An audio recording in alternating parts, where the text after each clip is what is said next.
बर. आज काय शिकवलं बाळा शाळेमध्ये? आईविषयी 10 ओळी लिहायला सांगितलं. आईविषयी.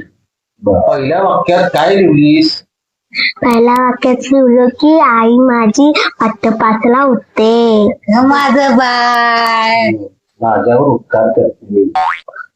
हा ठीक आहे. शेवटच्या ओळीत काय लिहिलीस बा? आई माझी दमून रात्री झोपते. हा स्वतःवर उपकार करते. हा बरं, ठीक आहे. मधल्या ओळीमध्ये काय लिहिलीस बा? आई मला आणि पप्पाला दिवसभर किटकिट करत असते. हा हे वाक्य बरोबर आहे बघ. भगवान है कहाँ रे तू. आज तुला माझ्याकडून चॉकलेट.